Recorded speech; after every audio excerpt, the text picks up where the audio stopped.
पिछले एपिसोड में हमने देखा कि सम्राट स्टडी रूम में सोफे पर लेटा हुआ मुस्कुराकर सुहानी के ख्यालों में गुम था। तो वहीं सुहानी भी सम्राट के ख्यालों में गुम थी। धीरे धीरे दोनों नींद की आगोश में चले जाते हैं। अगले दिन सुबह देर से सोने की वजह से सम्राट और सुहानी अभी उठे नहीं थे। वहीं राघव शिया को स्कूल छोड़ने जा रहा था। जैसे ही वो शिया को लेकर गाड़ी से बाहर आता है तो सामने उसे अनुराधा नजर आती है, जो कि शिया का ही इंतजार कर रही थी। राघव और शिया दोनों की नजर अनुराधा पर पड़ती है। उसे देखकर दोनों के चेहरे पर चमक आ जाती है।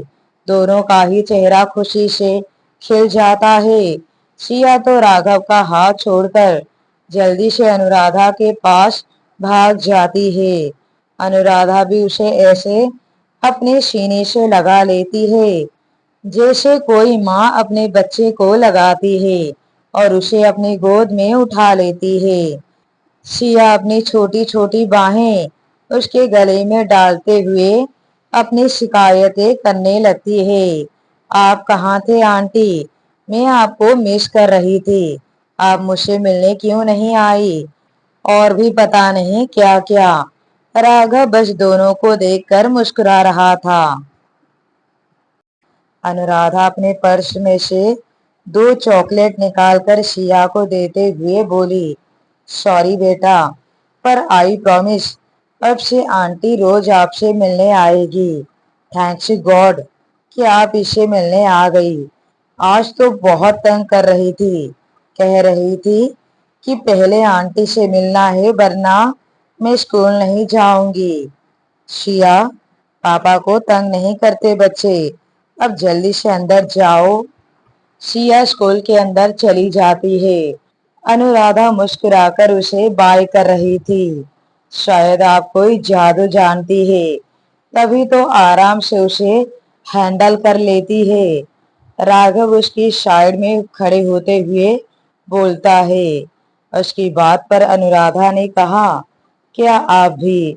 अच्छा, आप कल कह रहे थे कि आपको कुछ बात करनी है। राघव ने मन ही मन कहा, यही सही मौका है, आइए कहीं और चलते हैं। और वहां ही सामने एक पार्क में चले जाते हैं दोनों। राघव का दिल जोरों से धड़क रहा था। अनुराधा एक बेंच पर बैठते हुए बोली, अब बोलिए। राघव एक गहरी सांस लेकर उससे थोड़ी दूर पर बैठ जाता है। अनुराधा उसके बोलने का इंतजार कर रही थी। आपने सही कहा था, शिया को एक माँ की जरूरत है और हर दूसरी माँ बुरी नहीं होती। मुझे भी शिया के लिए माँ मिल ही गई जो उसे बहुत प्यार करती है।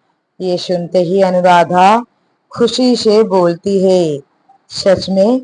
अरे वाह, ये तो बहुत अच्छी बात है। सच में शिया को माँ मिल जाएगी और आपको जीवन साथी। तो मुझसे कब मिलवा रहे हो? कौन है वो? अनुराधा खुशी खुशी बोलती है। राघव ने एकदम से उसका हाथ पकड़कर कहा, तुम। ये सुनते ही अनुराधा को एक धक्का सा लगता है। उसके चेहरे का रंग उड़ जाता है और वो तुरंत अपना हाथ पीछे खींच लेती है। अनुराधा को एक झटका सा लगता है, राघव उसकी बात कर रहा है। ये तो उसने सोचा ही नहीं था। इससे पहले कि राघव उसे पूरी बात बताता कि वो सिर्फ शिया के लिए माँ नहीं बल्कि अपने लिए हम सफर भी चाहता है। दिल ही दिल में वो उसे चाहने लगा है। बस ये बात उसके होठों पर आई, पर उससे पहले ही अनुराधा अपने हाथ पीछे खींचते हुए बोली, ये नहीं हो सकता। इतना कहकर वो वहां से उठकर जाने लगी। अनुराधा के इस जवाब से राघव को भी हैरानी होती है।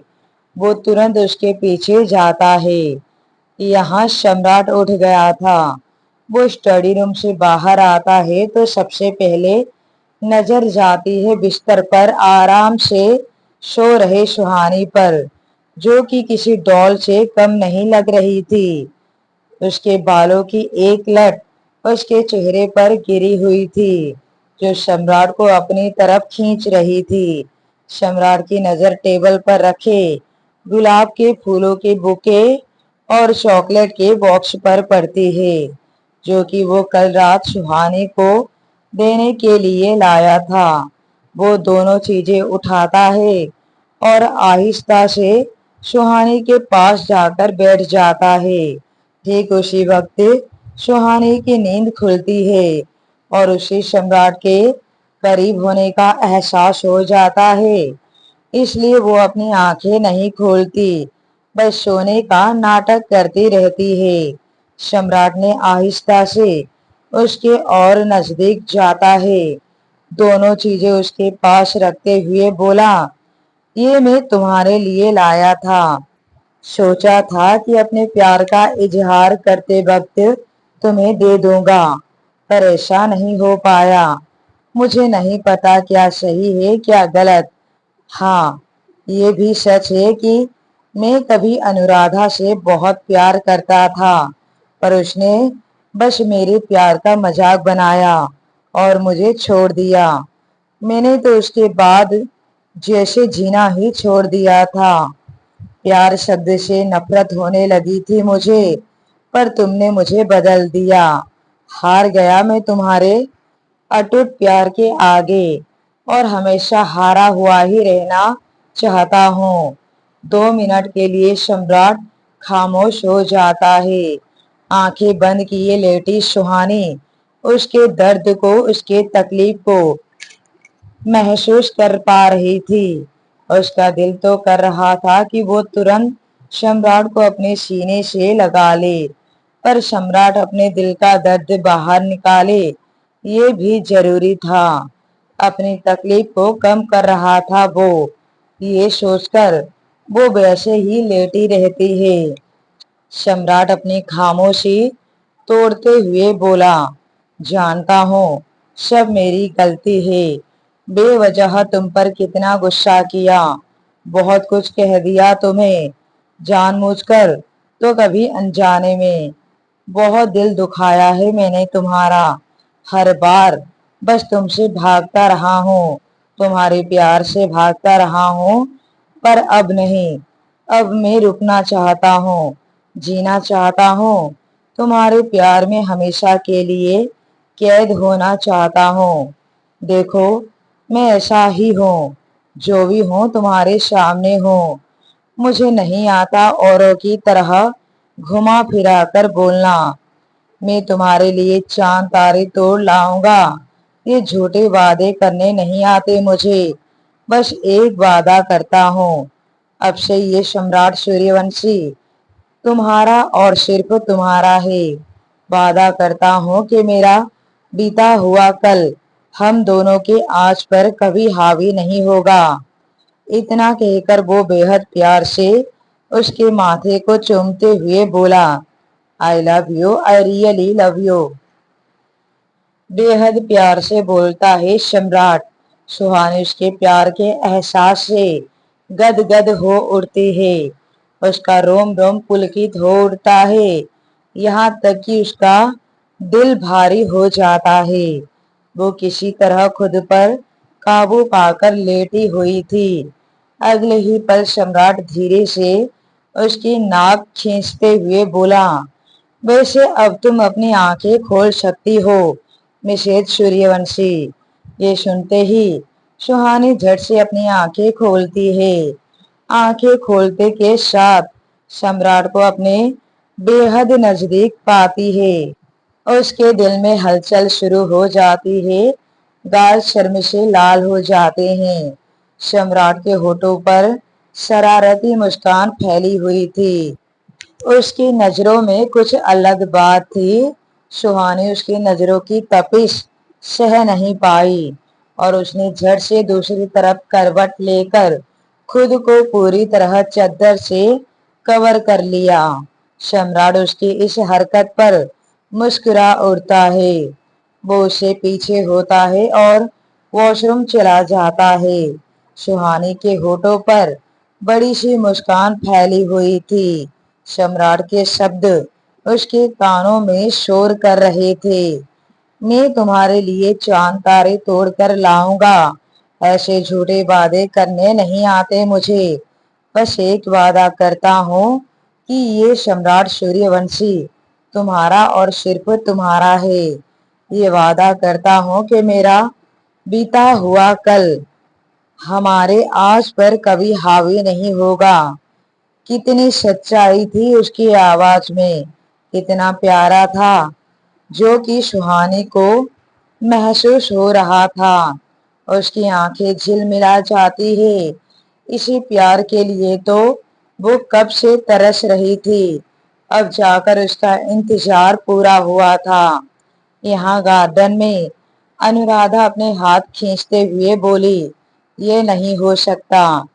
इतना कहकर वो वहां से जाने लगती है। राघव उसके पीछे जाता है और उसके हाथ पकड़कर उसे रोकते हुए बोला, क्यों नहीं हो सकता?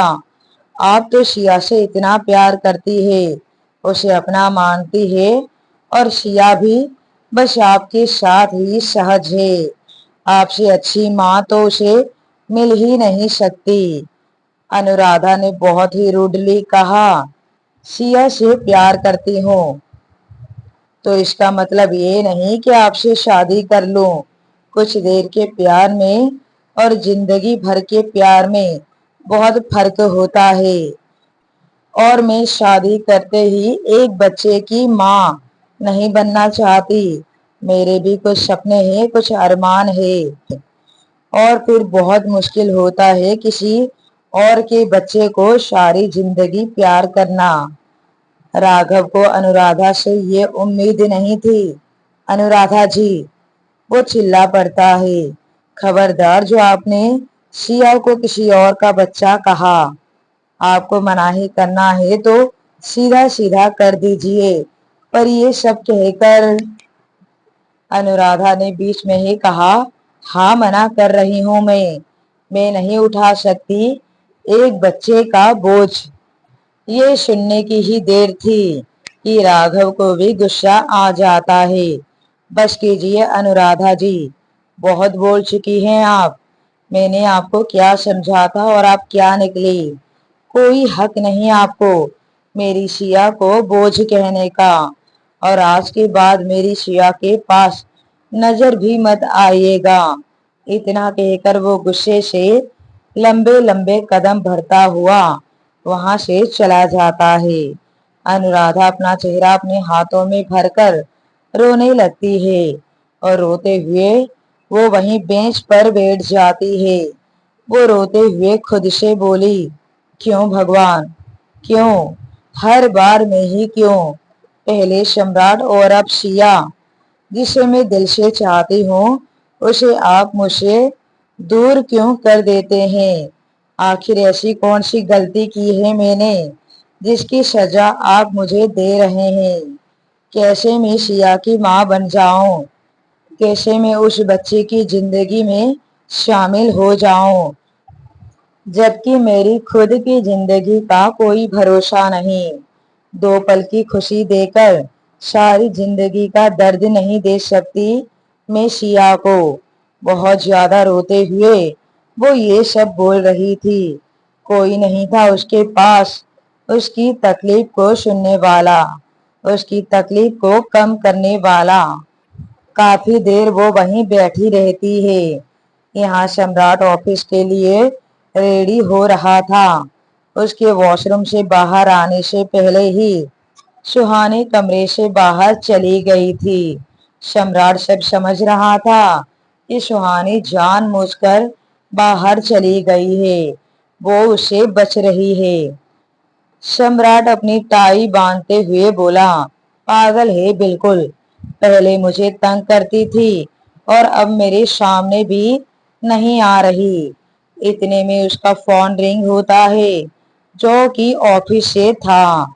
सम्राट ने फोन कान पर लगाकर कहा, हाँ, बस मैं आ ही रहा हूँ। मीटिंग की सारी तैयारी करके रखो। कुछ ही देर के बाद वो ऑफिस में चला जाता है। सुहानी एक बार भी उसके सामने नहीं जाती। उसका ये सड़ियल इतना रोमांटिक हो जाएगा, ये तो उसने सोचा ही नहीं था। दिन बीत जाता है, शाम होती है। अनुराधा की बातों से राघव भी बुरी तरह टूट गया था। पहली बार उसने किसी से प्यार किया था और पहली ही बार में उसका दिल बुरी तरह टूट गया। आज वो अपने काम पर भी नहीं गया था। उसकी माँ उसे कितनी बार पूछ चुकी है कि तूने बात की अनुराधा से? नहीं की तो कब करेगा? पर राघव हर बार उनकी बात को टाल रहा था। वो अपने कमरे में चला जाता है और दरवाजा बंद करके लेट जाता है। बिस्तर पर सो रही शिया पर उसकी नजर जाती है। उसे देखकर उसका दिल भर आता है। वो उसके पास बैठता है और प्यार से उसके माथे पर हाथ फेरते हुए बोला, शायद माँ का प्यार तुम्हारे नसीब में ही नहीं है। एकदम से उसे अनुराधा की बात याद आ जाती है। मैं नहीं उठा सकती किसी दूसरे बच्चे का बोझ। एक बार फिर राघव का गुस्सा फूट पड़ता है। I hate you Anuradha, I hate you. मेरी सिया बोझ नहीं है मुझ पर। आज के बाद शक्ल नहीं देखूंगा मैं तुम्हारी। शाम ढल जाती है। रात के 8 बज रहे थे। सूर्यवंशी हाउस में सब लोग हॉल में बैठकर गप्पे लड़ा रहे थे। बस सम्राट अभी तक आया नहीं था और इतनी जल्दी तो वो कभी घर आता भी नहीं था। सुहानी भी सबके साथ बैठी हुई है। वो और कंचन अपनी बातों में लगी हुई थी। सुहानी को तो ये था कि हमेशा की तरह सम्राट देर से घर आएगा, इसलिए वो आराम से वहां बैठी हुई थी। पर सबकी सोच से विपरीत सम्राट समय से पहले घर आता है। सब लोग उसे इतनी हैरानी से देखते हैं जैसे उन्होंने कोई भूत देख लिया हो। सबसे ज्यादा हैरान थी सुहानी। सम्राट की नजर सुहानी पर पड़ती है। पिंक कलर की साड़ी, बाल खुले हुए, चेहरे पर आती हुई लटे, माथे पर छोटी सी बिंदी, होठों पर पिंक लिपस्टिक, उससे भी ज्यादा उसके गोरे गोरे गाल, जो कि सम्राट को देखते ही गुलाबी हो गए थे। उफ, सम्राट तो गया। वो तो अपनी पलकें भी नहीं झपका रहा था। सुहानी उसकी इस हरकत पर हैरान थी। सब सम्राट को ही देख रहे थे, पर अब उसे कोई फर्क नहीं पड़ रहा था। कंचन सम्राट को छेड़ते हुए बोली, क्या बात है भाई, आजकल तो आप बड़ी जल्दी ऑफिस से आ जाते हैं। पहले तो रात रात भर गायब रहते थे, अब आपको क्या हो गया है? सुहानी ने मन ही मन कहा, ये कंचन की बच्ची बिल्कुल पागल है, कुछ भी बोले जा रही है। पहले कोई इंतजार करने वाला भी तो नहीं था और मैं नहीं चाहता कि मेरी वाइफ मेरे इंतजार में भूखी बैठी रहे। बड़ी बेफिक्री से बोलते हुए सम्राट सुहानी के नजदीक आकर बैठ जाता है। मैंने ठीक कहा ना मिसेस सूर्यवंशी? वो सुहानी को छेड़ते हुए बोलता है। सम्राट की बात सुनकर सबके होठों पर मंद मंद मुस्कान तैर जाती है, जबकि सुहानी तो शर्म से मरी जा रही थी।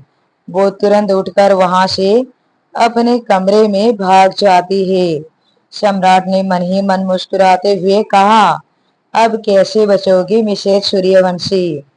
सुहानी कमरे में जाती है और अपनी बढ़ी हुई धड़कनों को शांत करने के लिए तेज तेज सांसें लेने लगती है।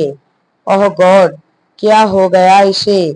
कहीं पर भी शुरू हो जाता है, कुछ भी बोलता है।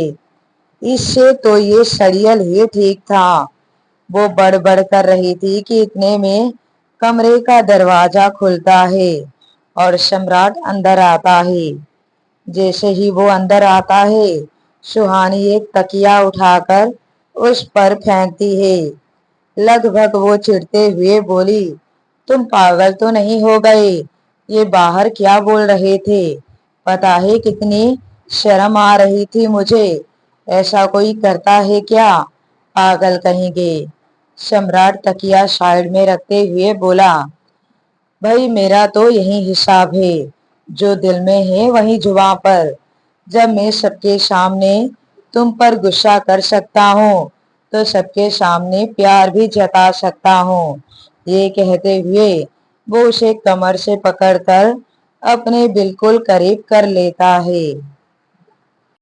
उसके इस तरह छूने से सुहानी एकदम से सिहर उठती है। उसकी सांसें तेज होने लगती है। वो तुरंत सम्राट से पीछे हो जाती है। सम्राट भी आज पीछे नहीं हट रहा था।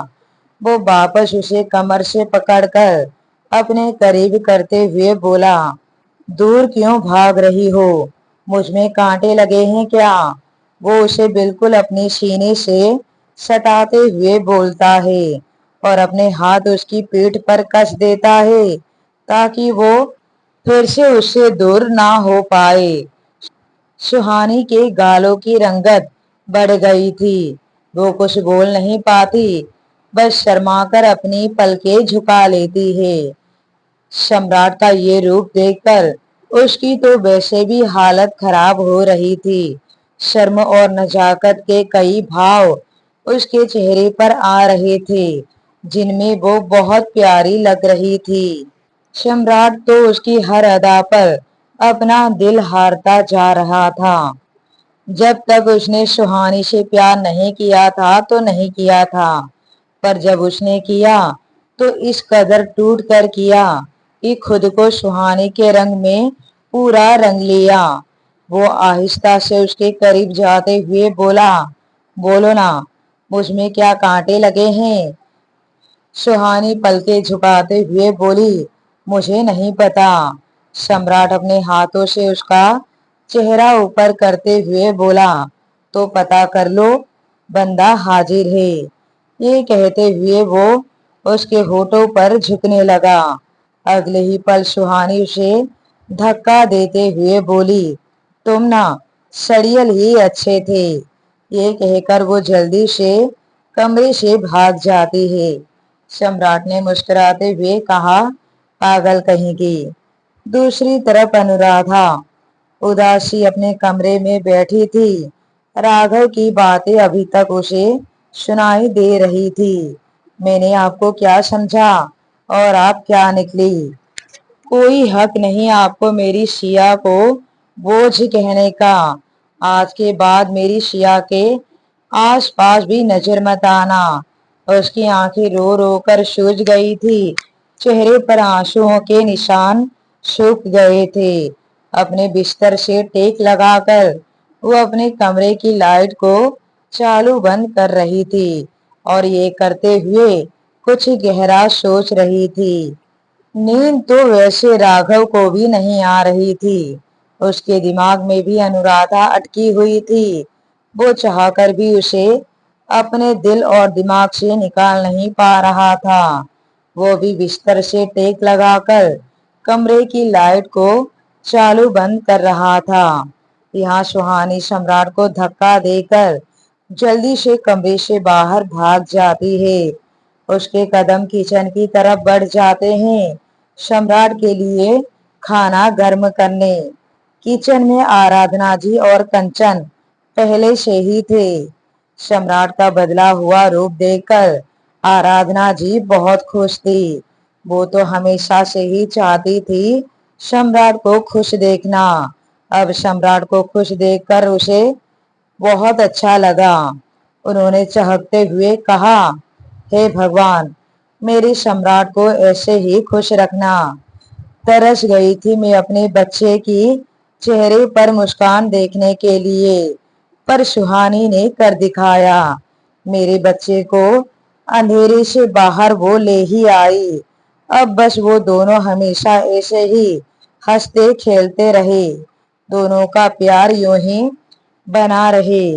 जैसे जैसे वो बोल रही थी वैसे वैसे कंचन को अनुराधा का ख्याल आ रहा था क्योंकि वो अच्छी तरह से जानती थी कि अगर अनुराधा सम्राट की नजरों में बुरी नहीं बनती तो आज शायद सम्राट अपनी जिंदगी में आगे नहीं बढ़ता, या फिर अनुराधा की हालत जानकर टूट चुका होता।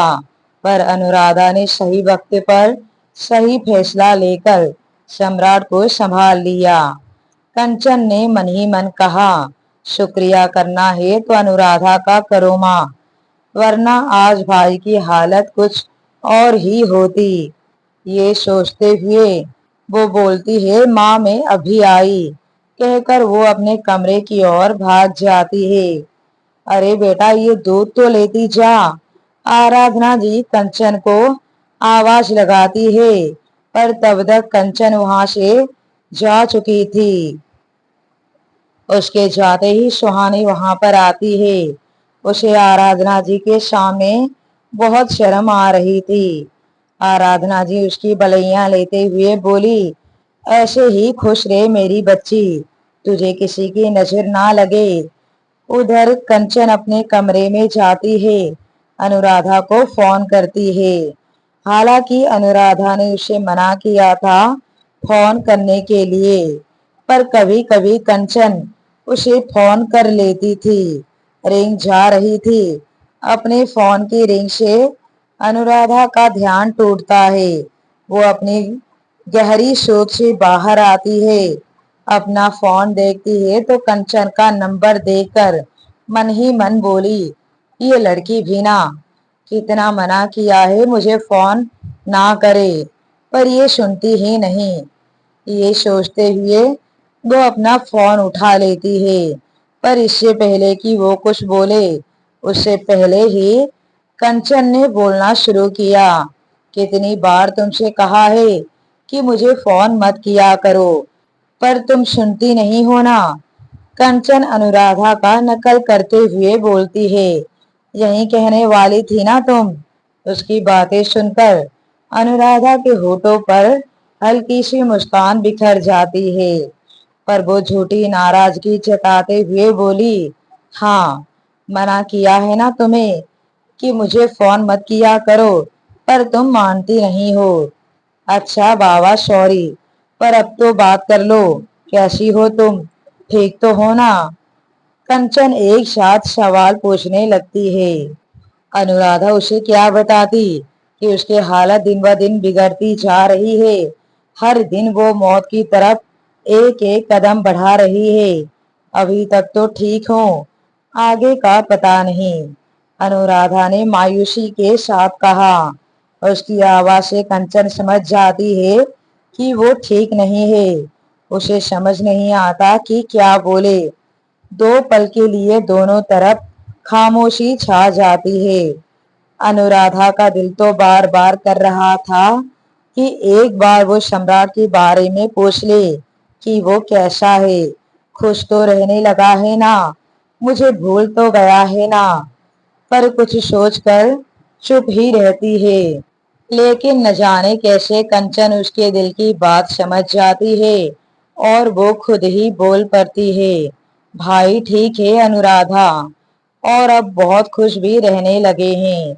सुहानी भाभी भाई से बहुत प्यार करती है और उनके प्यार ने भाई को बदल दिया, बिल्कुल बदल दिया। मुझे तो यकीन ही नहीं होता कि ये वही भाई है। क्या सम्राट भी सुहानी से प्यार करने लगा है? न जाने क्यों अनुराधा ने ये सवाल पूछ लिया। कंचन कुछ नहीं बोलती।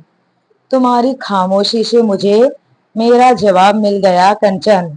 तुम्हें क्या लगता है कि तुम मुझे कहोगी कि सम्राट अपनी पत्नी से प्यार करने लगा है और ये बात जानकर मुझे दुख होगा, बुरा लगेगा, यही सोच रही हो ना तुम? पागल लड़की, मैं तो हमेशा से सम्राट की खुशी चाहती थी। वो अपने जीवन साथी के साथ खुश है और मुझे क्या चाहिए। उसकी खुशी के लिए तो उससे दूर हुई थी मैं, अब तो चैन से मर सकूंगी। उसकी बातों से कंचन का दिल भर जाता है। वो रोते हुए बोली, तुम इतनी अच्छी क्यों हो अनुराधा, कितना प्यार करती हो तुम भाई से, तुम्हारी जगह कोई और होता तो, पर नहीं। तुमने खुद से पहले भाई के बारे में सोचा। भाई को कोई तकलीफ ना हो, उसके लिए तुम भाई की नजरों में बुरी बन गई। तुम्हें ब्रेन ट्यूमर है, ये बात तुमने। वो अभी बात कर ही रही थी कि तभी उसे कुछ गिरने की आवाज सुनाई देती है। कंचन पीछे मुड़कर देखती है तो उसके पीछे सुहानी खड़ी थी, जिसका पूरा चेहरा आंसुओं से भीगा हुआ था। साफ पता चल रहा था कि उसने सब कुछ सुन लिया है। वो उसके लिए दूध लेकर आई थी, पर वो दूध का ग्लास अब उसके हाथों से छूटकर नीचे गिर गया था। वो आंसू भरी नजरों से कंचन की तरफ देख रही थी, जैसे पूछ रही हो कि क्या ये सच है। बदले में कंचन अपनी नजरें झुका लेती है। सुहानी पीछे होते हुए दीवार से लगते हुए बोली, ये नहीं हो सकता, ये नहीं हो सकता। कंचन जल्दी से फोन कट करती है और सुहानी के पास जाकर उसको संभालते हुए बोली, भाभी संभालिए खुद को। सुहानी एक थप्पड़ उसके गाल पर मारते हुए बोली, झूठ बोलते हुए तुम्हें शर्म नहीं आई। अगले ही पल कंचन उसके गले लगकर फूट फूट कर रोने लगती है। मैं क्या करती भाभी, मुझे कुछ समझ नहीं आया। आपको और भाई को एक करने का मुझे यही एक रास्ता नजर आया, और फिर अनुराधा भी यही चाहती थी। आज मैं आपको सब सच सच बताती हूँ, पूरा सच। इसके बाद वो एक एक करके सुहानी को सारी सच्चाई बताती है। उधर सम्राट सुहानी का इंतजार कर रहा था। उसने अपने कपड़े भी बदल लिए थे, यहाँ तक कि अपना और सुहानी का खाना कमरे में ही मंगवा लिया था। पर सुहानी का कोई पता नहीं। ओह, कहाँ गई ये लड़की? फोन भी यहीं रखा है इसका। उधर जैसे जैसे सच्चाई सुहानी के सामने आती जा रही थी, वैसे वैसे अनुराधा उसकी नजरों में ऊपर उड़ती जा रही थी। अनुराधा ने जानबूझकर खुद को सम्राट की नजरों में गिराया ताकि वो अपनी जिंदगी में आगे बढ़ सके। एकदम से सुहानी को सम्राट का ख्याल आता है। उसे याद आता है कि सम्राट की भी हालत कितनी खराब रही है अनुराधा के बिना। पर आज वो उससे नफरत करता है, सिर्फ नफरत। लेकिन अगर ये सच सम्राट के सामने आ जाए तो क्या होगा? क्या तब भी वो मुझसे प्यार करेगा, या मुझे छोड़कर अनुराधा के पास? बहुत सारे सवाल उसके जहन में घूमने लगते हैं।